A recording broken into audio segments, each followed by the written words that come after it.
La belle soirée de Brahim avec le Maroc. Mbappé n'est plus le joueur qu'il était en 2022. Benzema ou Mbappé? La réponse de Cristiano Ronaldo qui indigne les fans. Les doutes autour d'Aurélien Tchouaméni.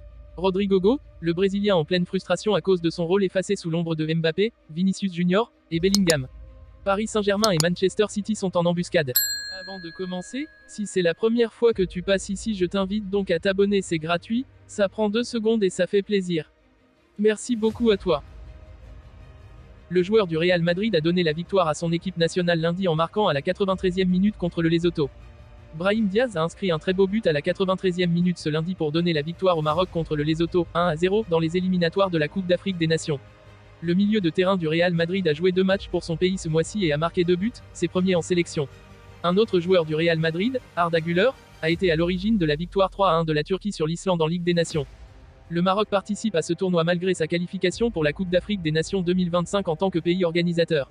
Le match s'est déroulé à Agadir en raison de l'impossibilité de le jouer au Lesotho qui ne dispose pas d'un stade dans les conditions requises pour un match international de cette nature. Le sélectionneur marocain Walid Regragui avait au départ laissé l'ancien joueur de Milan sur le banc. Diaz est entré en jeu à la 57e minute à la place d'Ilya Akomak et à la 93e minute, il a récupéré un ballon dans la surface, dribblé 2 adversaires et a marqué du pied droit. Brahim, pour ce qui était son 6e match pour le Maroc, avait déjà marqué vendredi dernier lors de la victoire 4-1 contre le Gabon. C'est en mars qu'il a été officialisé que le milieu de terrain né à Malaga, dont la mère est espagnole et le père marocain, jouerait pour l'équipe nationale marocaine après avoir joué pour l'Espagne dans les catégories de jeunes. Pour Mbappé, changer de pays n'a pas fait retomber les critiques, loin de là. Le nouveau joueur du Real Madrid est plus observé que jamais en ses terres natales et n'échappe pas aux reproches. Vicente Lizarazu, champion du monde avec la France en 1998 et champion d'Europe 2 ans plus tard, a critiqué la communication de Kylian Mbappé avec l'équipe de France, dont il est capitaine, et estimé que l'attaquant du Real Madrid n'est plus le même qu'il y a 2 ans. Il y a des moments dans une carrière où vous devez vous poser, vous recentrer sur vous-même, parce que vous avez des difficultés, déjà, à vous retrouver.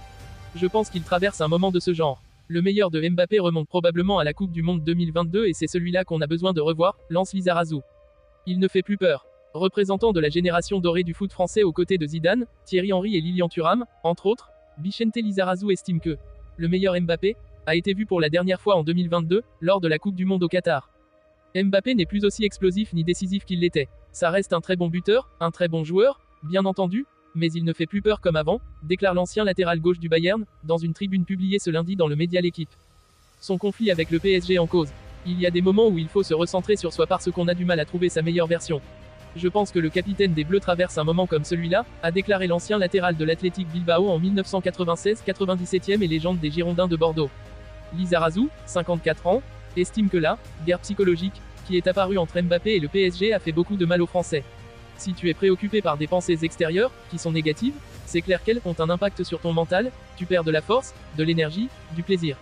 C'est la conséquence d'une situation incroyablement conflictuelle avec son ancien club au cours de laquelle l'extra-sportif a pris le pas sur le sportif, explique-t-il. Sa conférence de presse m'a gêné. Le légendaire arrière latéral a également reproché l'attitude du joueur en salle de presse avant le choc France-Italie. À la veille de ce match, défaite 1-3, Mbappé s'était dit indifférent à l'accueil que lui réserverait le public du Parc des Princes, le stade où il a évolué ces 7 dernières saisons. Ça m'est égal, avait-il lancé aux journalistes. Une posture qui dérange fortement Lizarazu. Sa conférence de presse m'a surpris et gêné. Les mots utilisés étaient inappropriés, pas ceux d'un leader et encore moins ceux d'un capitaine. Vous ne pouvez pas être insensible aux ressentis des supporters de l'équipe de France, aux frustrations qu'ils peuvent nourrir, aux interrogations qu'ils peuvent avoir. Vous devez essayer d'y répondre, leur donner de l'espoir, ça fait partie du boulot et du lien affectif qu'il faut avoir avec son public, a conclu le consultant. CR7 n'en finit plus de faire parler avec l'ouverture de sa chaîne YouTube Cristiano qui compte déjà près de 60 millions d'abonnés. Cristiano semble être comme un poisson dans l'eau en Arabie Saoudite à Al Nasr, il suffit de voir la joie chaque fois qu'il marque, 4 buts en 4 matchs cette saison, mais aussi le plaisir qu'il a à se muer en YouTuber, à succès depuis le 22 août dernier, date à laquelle il a lancé sa chaîne YouTube, Cristiano. Une nouveauté qui a fait réagir sur les réseaux sociaux au point même que la chaîne a atteint les 20 millions d'abonnés seulement 24 heures après son ouverture, un record. Le Portugais compte aujourd'hui près de 60 millions d'abonnés au compteur. Dans l'une de ses interviews, Cristiano s'est même lancé un défi pour les 2 prochaines années, dépasser le YouTuber numéro 1 dans le monde qui est l'américain MrBeast avec ses 314 millions d'abonnés. Quand on sait à quel point Cristiano est friand des records, on se dit que rien n'est impossible pour lui. Cette semaine, dans une séquence avec son ancien coéquipier à Manchester United, Rio Ferdinand, il lui a été demandé de choisir entre Karim Benzema avec qui il a joué durant 9 années au Real Madrid, 2009 à 2018, et Kylian Mbappé dont on sait que l'idole d'enfance n'est autre que Cristiano Ronaldo. L'objectif initial était de choisir les plus grands joueurs, selon lui. Un peu d'indignation. À la surprise générale, la légende portugaise a préféré choisir le nouveau joueur du Real Madrid Mbappé plutôt que son ancien coéquipier. Un choix qui n'a pas manqué de faire réagir sur les réseaux sociaux car les internautes pensaient honnêtement que CR7 allait choisir Benzema compte tenu de la relation footballistique et amicale qu'ils ont développée avec le temps au Real Madrid. En effet, nombreux amoureux du Real et du 9 comprennent difficilement ce choix tandis que les fans de Cristiano Ronaldo avancent certains arguments. Par exemple, Benzema n'avait pas mis le Portugais dans son 11 de rêve il y a quelques mois, lui préférant son idole Ronaldo Nazario ou encore Zidane et Ronaldinho. De l'autre côté, CR7 n'avait adressé aucun message de félicitations, public ou privé, à Karim Benzema lorsqu'il a soulevé le Ballon d'Or en 2022, ce qui avait déjà surpris les supporters madrilènes à l'époque. Tranquille, avait relativisé le français sur ce sujet et on imagine qu'il prend de la même manière la réponse de Cristiano dans sa dernière vidéo. Souvent pointé du doigt en ce début de saison, d'autant plus avec le départ de Kroos à la retraite, le milieu de terrain français suscite des doutes au Real Madrid.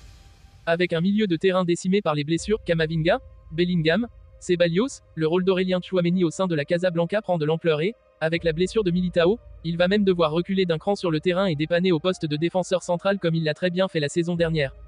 Mais ce n'est pas au poste de défenseur central qu'on attend le français au tournant, mais bien au poste de milieu de terrain du Real Madrid capable d'assurer l'équilibre de l'équipe, de relancer proprement, d'aérer le jeu par des longues passes, de récupérer des ballons. Et, pour le moment, le départ à la retraite de Kroos se fait trop ressentir dans l'entrejeu madrilène et Tchouaméni peine à faire oublier le maestro allemand même s'il n'est pas le seul et unique responsable de l'équilibre du jeu des merengues.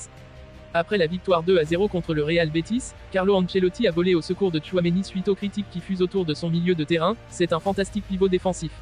Il est très jeune et, petit à petit, il apprendra à faire des différences offensivement avec des longs ballons. Mais, sur le plan défensif, c'est un joueur irremplaçable. Cependant, certains chiffres peuvent tout de même mettre en doute le statut d'indiscutable de Tchouaméni. Les statistiques avancées de la saison dernière montrent que la présence ou non de l'international français n'a pas changé grand-chose d'un point de vue défensif.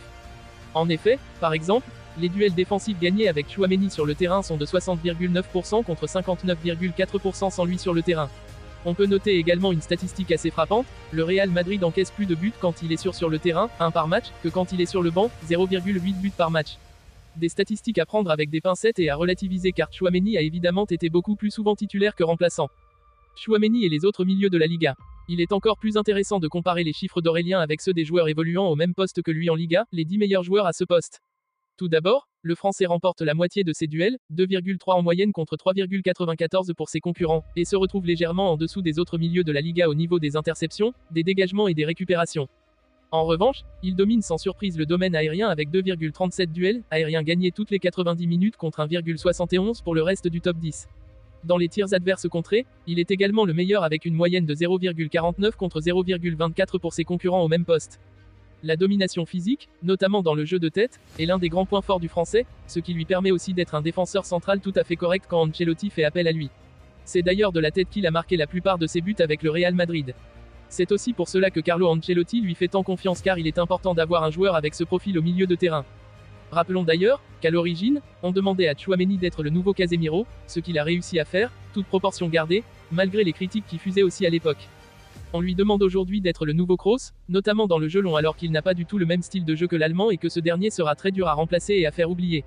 Et comme a dit Ancelotti, je ne demande pas à Tchouaméni d'être Kroos comme je n'ai jamais demandé à Kroos d'être Tchouaméni. Depuis que Kylian Mbappé a officiellement rejoint le Real Madrid en juillet dernier, le club madrilène a retrouvé une dynamique offensive impressionnante. L'arrivée du prodige français, aux côtés de Vinicius Junior et de Jude Bellingham, a non seulement renforcé l'attaque du Real Madrid, mais elle a également modifié la hiérarchie des stars au sein de l'équipe. Et si ces nouvelles recrues sont acclamées, Rodrigo Go, pourtant essentiel dans les dernières saisons, se retrouve désormais dans l'ombre, une situation qui semble commencer à profondément agacer le jeune ailier brésilien. Rodrigo, qui a été un acteur crucial lors des campagnes victorieuses en Ligue des Champions, est aujourd'hui éclipsé par ses coéquipiers. Alors que Vinicius Junior incarne la nouvelle vedette brésilienne du Real et que Mbappé fait vibrer le Santiago Bernabéu avec ses performances étincelantes, Jude Bellingham, quant à lui, est rapidement devenu une pièce maîtresse du milieu de terrain. En comparaison, Rodrigo, bien que toujours présent dans le 11 de départ, semble souffrir d'un manque de reconnaissance médiatique et publique. Des sources proches du joueur révèlent que cette situation commence à peser sur Rodrigo. Il aurait exprimé à plusieurs reprises sa frustration face au manque de considération, notamment lors des discussions autour des stars du Real Madrid, où son nom est souvent oublié. Bien qu'il continue de travailler avec acharnement à l'entraînement et de performer lorsqu'il en a l'occasion, le Brésilien a l'impression que ses contributions sont régulièrement minimisées, surtout depuis l'arrivée de Mbappé, qui accapare la majorité des louanges. Cette situation pourrait même commencer à affecter ses relations avec ses coéquipiers, notamment Vinicius, avec qui il partageait autrefois la lumière des projecteurs. Si la situation continue ainsi, Rodrigo pourrait envisager un avenir loin du Real Madrid. Et il ne manquerait pas de prétendants. Selon plusieurs rumeurs, le Paris Saint-Germain surveille de très près la situation du joueur. Le club de la capitale française, en pleine reconstruction après les départs de Neymar et de Lionel Messi, cherche à renforcer son secteur offensif. Rodrigo, avec son style explosif et sa capacité à jouer à différents postes de l'attaque, serait un profil idéal pour le PSG. Luis Enrique, l'entraîneur parisien, apprécierait tout particulièrement la polyvalence et l'énergie que le Brésilien pourrait apporter à son effectif. De l'autre côté de la Manche, Manchester City de Pep Guardiola aurait également manifesté un intérêt pour Rodrigo. City, qui possède déjà une attaque redoutable, verrait en Rodrigo une opportunité de renforcer encore plus son effectif. Le style de jeu rapide et fluide du Brésilien pourrait parfaitement s'intégrer au système de Guardiola, qui privilégie la polyvalence et l'intelligence de jeu. De plus, jouer sous les ordres de l'un des meilleurs entraîneurs du monde pourrait être une perspective tentante pour Rodrigo, surtout s'il continue à se sentir sous-évalué au Real Madrid. Cependant, le Real Madrid n'a pas l'intention de laisser partir son jeune talent sans se battre. Le club est conscient de la valeur de Rodrigo, tant sur le plan sportif que commercial. Malgré son rôle plus discret cette saison, il reste un élément essentiel du projet à long terme du club. Mais si la frustration de Rodrigo continue de croître, et si des offres lucratives du PSG ou de Manchester City arrivent sur la table, le Real pourrait être confronté à un dilemme difficile. Pour Rodrigo, les prochains mois seront décisifs. Si Carlo Ancelotti, l'entraîneur madrilène, parvient à rétablir un équilibre dans l'équipe et à offrir aux Brésiliens le temps de jeu et la reconnaissance qu'il mérite, il pourrait rester un joueur clé du Real pour les années à venir. Mais si la situation n'évolue pas, Rodrigo pourrait être tenté de chercher de nouveaux horizons, où il serait la véritable star et non une option de second plan. Quoi qu'il en soit, cette situation attire déjà l'attention du monde du football, et il ne serait pas surprenant que Rodrigo devienne l'un des principaux acteurs du prochain mercato estival. Le PSG et Manchester City, en embuscade, pourraient bien tenter de réaliser un coup retentissant en attirant l'un des jeunes talents les plus prometteurs du football.